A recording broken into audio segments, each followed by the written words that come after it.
Welcome, ladies and gentlemen. Welcome. This is Crisis 169 coming to you live with another upload. I had to take off my headset. Something wrong with it. I don't know what it is, guys.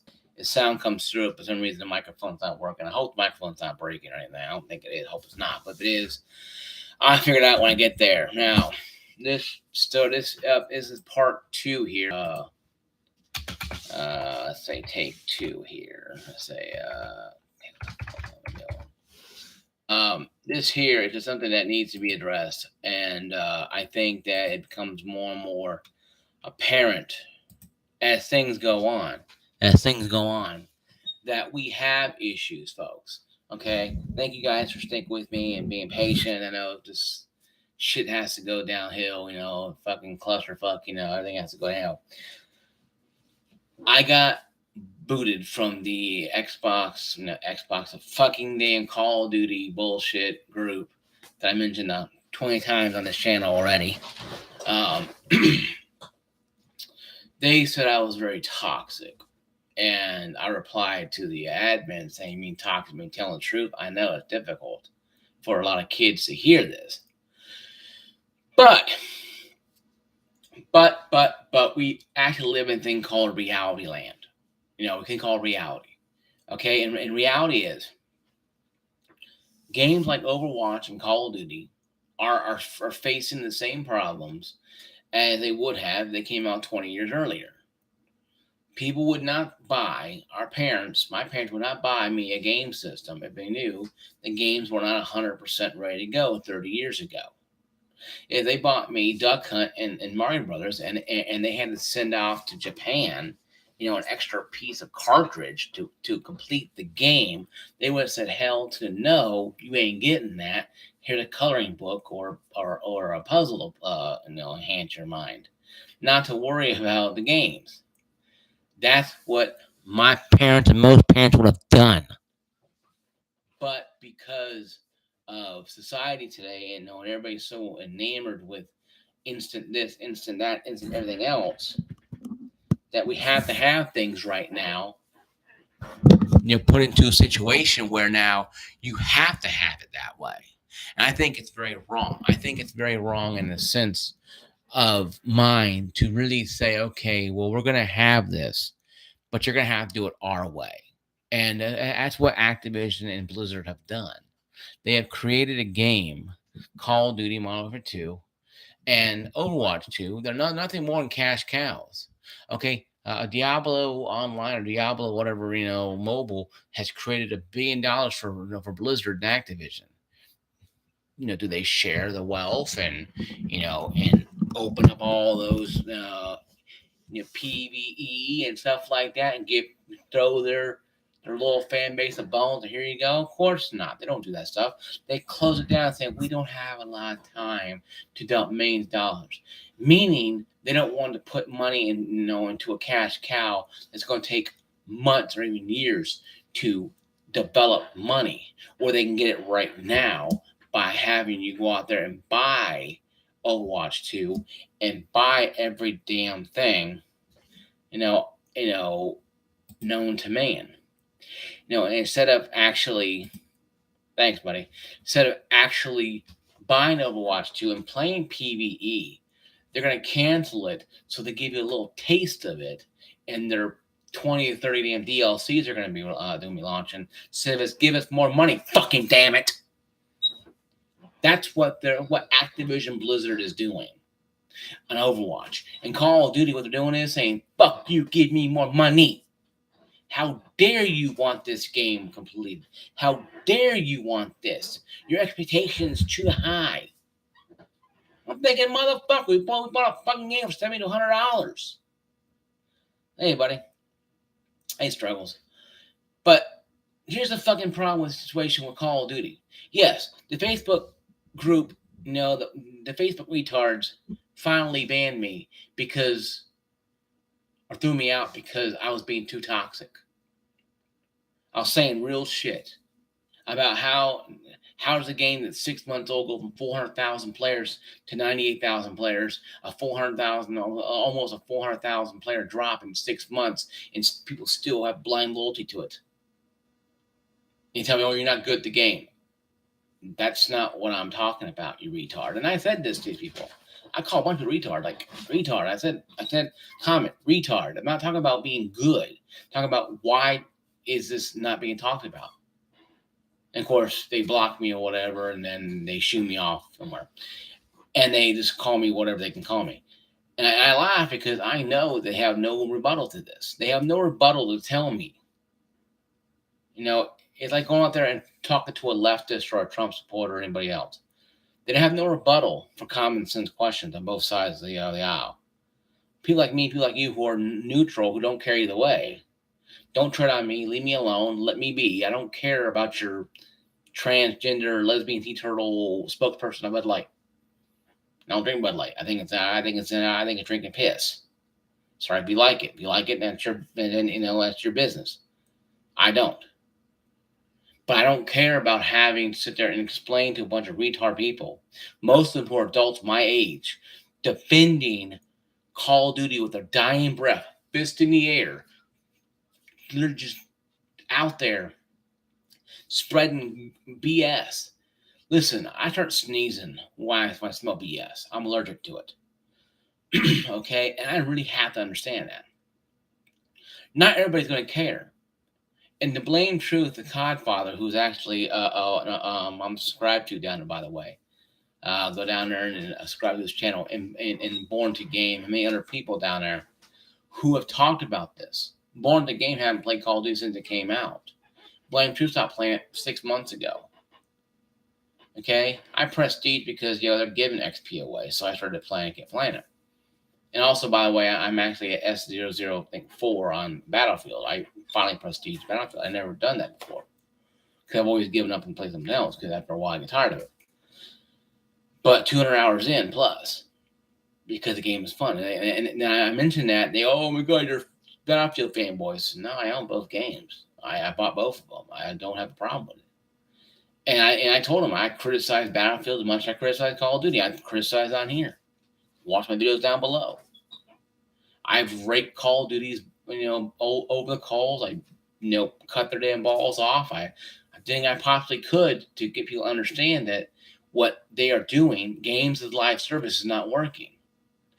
Anthem, games live service, failed. Battlefield 2042, a lot better. Why is that? Because they've listened to people. They finally listen. Battlefront 2, if they didn't raise all my fucking damn progress. Now, I was almost level 40, 45. Now I'm a level 0, a level 1 again. That pissed me off. All that work for nothing. You know what? I had it on Game Pass. So it really didn't bother me.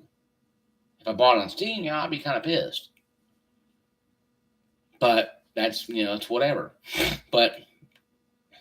And with the acquisition of Activision and Microsoft still going through, it hasn't died yet. Does Microsoft really want this? Let's think about this here. I know it's not part of the talking points down here, and I apologize. I go on rabbit trail. Try to keep my talking points down to a minimum. My rabbit trails are down to a minimum. But this is featured in games as a live service. This kind of covers Microsoft. Microsoft's going to spend $68-70 billion on this Activision. With all the lawsuits, sexual harassment, all the BS, people leaving, with all the games coming out half-ass. They're going to buy this. And they're going to do what with it? Just put it on Game Pass. Okay, fine, fair enough. Hey, little John, if somebody who has $500 or $400 can only buy an Xbox S Series, buys the upgradable hard drive or cheap one or whatever, and plays all Call of Duty games until his eyeball falls out. Hey, great, whatever. But all it's going to do is muddy the water of Game Pass even more. Look at all the games that are old and decrepit that are still decent, but, they're not great. You have Modern Warfare 2 sitting there. That's just sitting there going, hey, play me. I'm like, no. That kind of thing. Because people don't want to play a game that's crappy.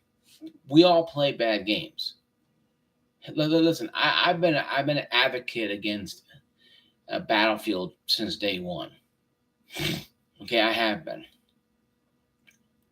And I have not let up on that.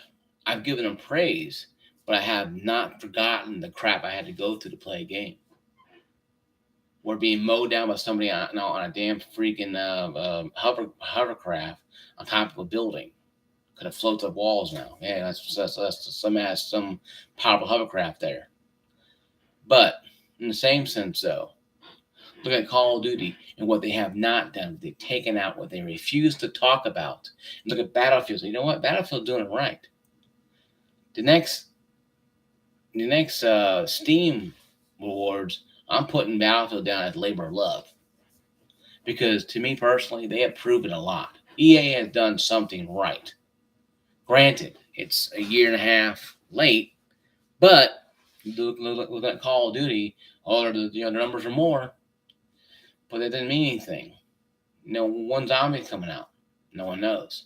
They keep postponing it and don't tell anybody about zombies. We don't know if zombies are going to be part of Modern Warfare 3. Rumor mill is that they're not coming out until Modern Warfare 3 launches. It's going to be only on Modern Warfare 3. That's a rumor mill. Now, if that's the case, and it kind of blows ass, that you think they're going to go spend $7,800, $7,100 just to play zombies. What they could have done with what they did with Black Ops 3 on PS3 and 360, just release the multiplayer and zombies on a disc, and here you guys go, and here you poor people have fun with this. They can they can get an update download to Modern Warfare 3 to play zombies.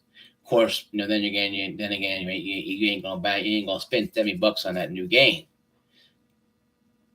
Same with Overwatch 2.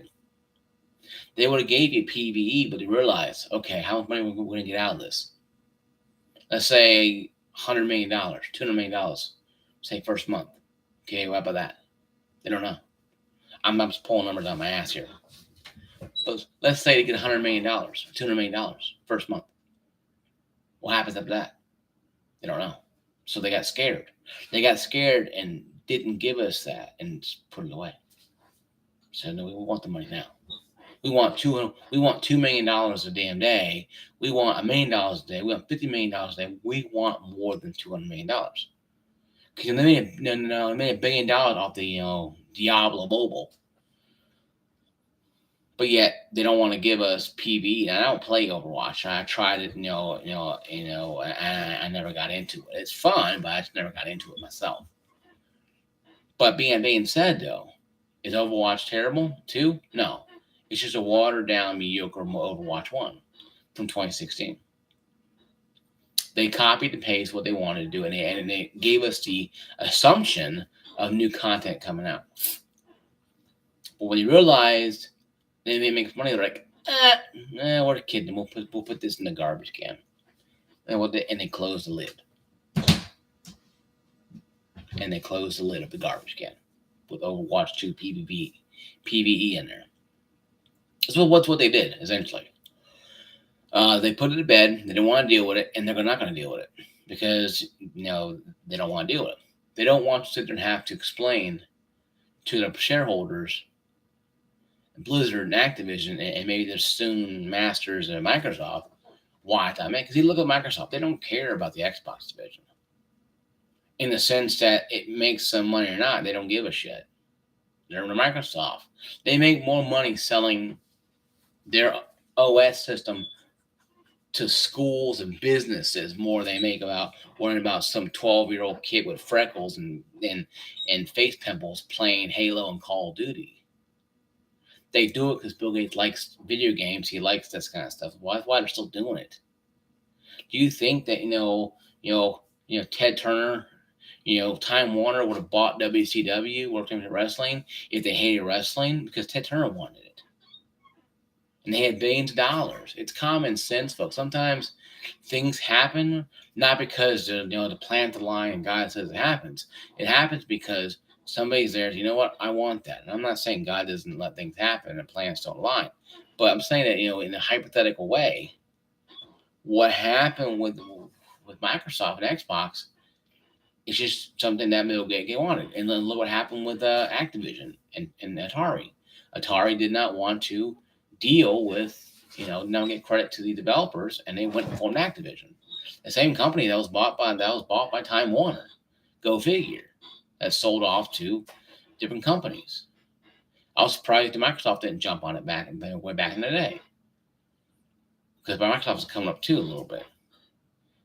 But the point I'm trying to say, guys, is this: the Call of Duty itself and Overwatch 2 are just two of the recent examples of what happens when you take a live game service. And I've been saying this for a long time. Games as a live service is the kiss of death for any game. It doesn't matter what it is, doesn't matter how the genre, how great it is at first. You blow your first load all you want, but after that, you start coming up with more stuff. Because once you try to become and people say, well, why does Skyrim work? Why does World of Warcraft work? It's because they're evolving. Blizzard has a cash cow. Activision Blizzard has a cash cow with World of Warcraft and Diablo. They're expanding genres of games, but they require the use of a mouse and keyboard.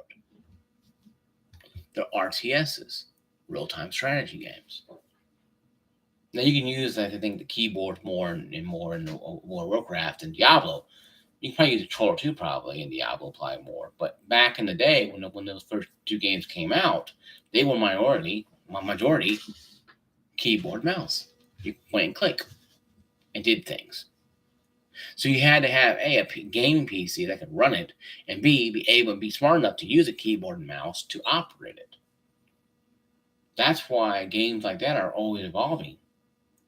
I'm not saying once it goes to Microsoft, oh my God, then World of Warcraft is gone. No, it'd be a fool, because it's a World of Warcraft. Had a monthly fee of $10 a month. You get access to all this stuff. Now you got to spend money on the DLC. I got a friend of mine at work who retired about 8-9 years ago, who plays World of Warcraft every damn morning. He gets up before he goes to work. He gets up at 4 in the morning, 5 in the morning, plays it, then goes to work and receiving. Now he's since retired about 8-9 years ago, but he did it every single day. He loved World of Warcraft. And he played it all the time. It helped him with a lot of his PTSD, whatever like that. But it helped him concentrate and deal with his demons he had to deal with. But that's just a minute one story of all many stories here.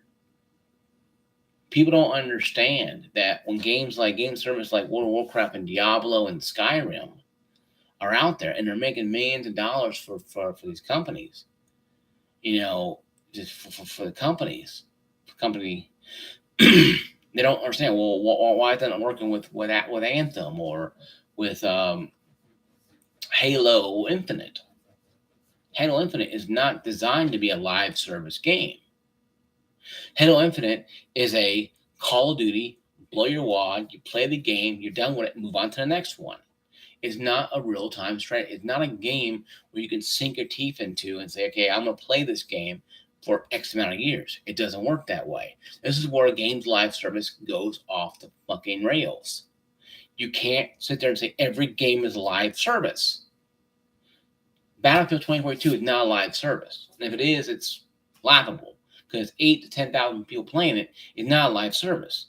When you have 100 million people playing World of Warcraft and games like Counter-Strike, that's considered a live service. Even though it's a first-person shooter, it's still a live service, because it has content updates and it constantly changes the playing field, gives you more features, more things, chat, what do you want to call it, texting, what do you want to call it.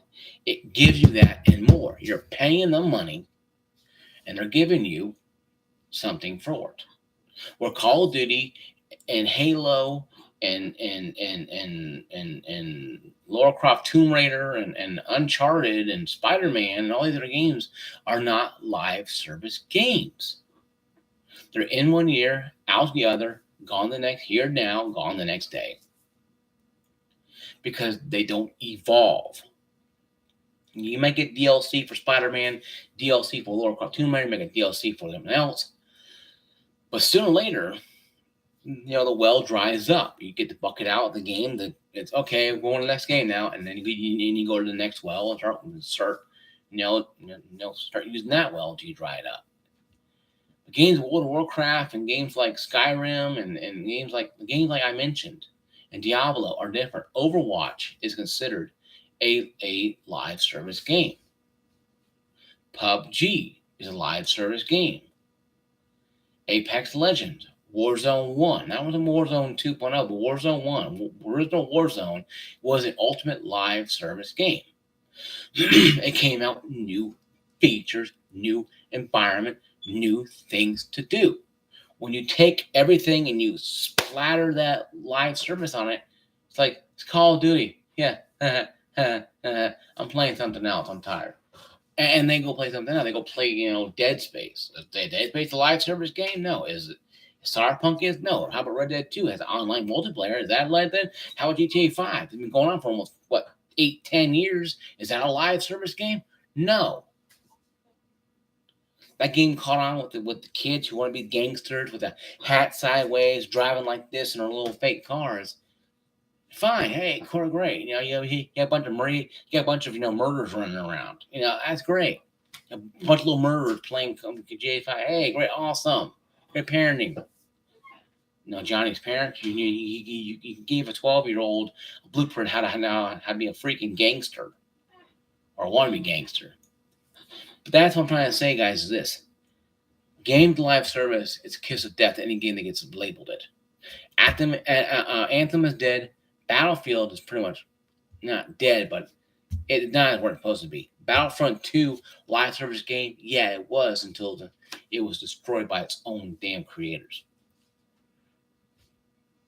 I'm telling you guys, it's really hard to explain to people why. And Call of Duty is not a live service. Oh, it's a 2-year game. I made a comment it wouldn't last a year. And I said this on this channel about maybe a year before it came out. Something like it ain't gonna last a year. And how right I was. Not even 2 months, 3 months into the game. Oh, we're releasing Modern Warfare 3 next Call of Duty this year or next year it was. So much for the 2-year game, huh? So now there's no 2-year game for Call of Duty. Battlefield 7 is coming up probably next year. It may get announced later on this year sometime. I don't think EA has a press conference. If it does, they'll probably announce it or give a trailer for it probably this time around. And so, hey, it's coming out. GTA 6 is being rumored, they're almost completed. These games got not live services, but they're being held in the mantle of live service because we're all accustomed to the World of Warcrafts and the GTA 5s and the Diablos and all the Overwatches that everything is labeled a game service, and it should not be a live service. It should be a game you play until you throw it away. And every game has that. I beat Red Dead 2 on the Xbox. I'm hardly playing it on PC. I got so many games to play. You know what, though? I like the games. Is Borderlands a live service game? It was at one time. Borderlands 1 was pretty hot on 360. You know what, though? It became a game where you play it, you get done with it, and you move on to the next one. So, in closing, guys, what is there to really gain from this? Comment below if you're going to buy the Modern Warfare 3. If you're going to go out there and risk it all again and buy a game that you know it ain't going to be a live service game. It ain't going to last no more than probably 6 months before it's dead. And do you feel that the communities like Call of Duty and Overwatch are already losing their mind? Overwatch community hadn't really said anything really bad. They're upset that the PvE is not happening, but you know what? They kind of understand. I'm surprised they understand. I think they realize, it's too good to be true. They have a new game to play, so I can't argue. I think it's free to play too. Anyway, I think it is. The base model is. And that's one thing I like about Overwatch and Apex Legends and even Warzone. It was free to play. Sink your teeth into. Then you start taking money. Take the money and throw it at them. Even Diablo Mobile, it was free to play. You try it out, get a little taste of it, like, hey, I'm going to give you some money. Then starts the adventure. So I think that as live service is fine. If you do all games that way. If you do Call of Duty, if you do if you do Spider-Man games, anything, have a little taste of it. If you want to buy it, you download it and you continue playing it. That's something Stadia could have really got hold on. Hey, play this game for an hour, 2 hours. If you like it, buy it. Don't like it, just 2-hour windows closed, and you won't be able to play it anymore until maybe a month or whatever, whatever they come up with. But at least that way you get a taste of it. The idea what it look like, what it feels like, something that these companies can put on PC or the Xbox SX or even Nintendo Switch. Hey, you want to play this game for an hour or two? You play it, you pause it, you save it, you go back to it. You have 2-hour timer that's not real world, it's in-game timing, and you play it as long as you want, as low as you want, and when 2 hours hits, pop up screen. Hey, do you want to buy this or not? Yes, click, and download the game instantly, keep playing it. But Call of Duty game won't do that, because people won't play 2 hours. They'll play it for an hour. Oh, I don't want this, and not play it anymore. So I don't think that will work out for Call of Duties. Tomb Raiders, Uncharted, probably. Spider-Man, hell yeah. But not for games like Call of Duty and Anthem, playing like that. But guys, this is my video. I know, I got off early. I got off at 11 o'clock. So decided to make a video around 3. But yeah, I appreciate you guys watching my video. Like, subscribe, got to turn the notifications on, ring the bell. Don't ring my bell. It's kind of weird. Ring my bell. Ring my bell. I'm sorry. Ring the bell down below. Comment below. Share the video with your friends. Share it all around. Once again, my content comes from people like Blame Truth. Talks about stuff. I listen to him, and I was born in the game, and I write stuff down on a piece of paper, or I type it on my computer, and I type it down as they said it, and then I process it in my mind, and I add a rebuttal to their comments. Is how I come up with my with my talking points to come up thinking, well, I must mention this. And I take from everyone, but I also think in my mind, how am I going to do this? How am I going to proceed this so people understand this? And I go through maybe a couple minutes of literally trying to not plagiarize what they say, but take what they said, put it in here, then it comes out here, or comes out here in my fingers as I'm typing it. So it makes sense to you guys, makes sense to me. So I try to get inspiration from different people. Blame Truth, Codfather, Born to Game, Rich from VTech USA, Gaming Access, Jay's 2 cents. Shout out to all those guys. All those guys are inspiration to me, and inspiration to me because they inspire me to keep going. Now, even though they started off very small too, and they're very big, and they have all this fame, YouTube fame, they started off very small too as well. So once again, shout out to them. If you're not fans of their videos, watch their videos. It's awesome. I'll see you guys later. Peace out. Be safe. God bless all you. Peace.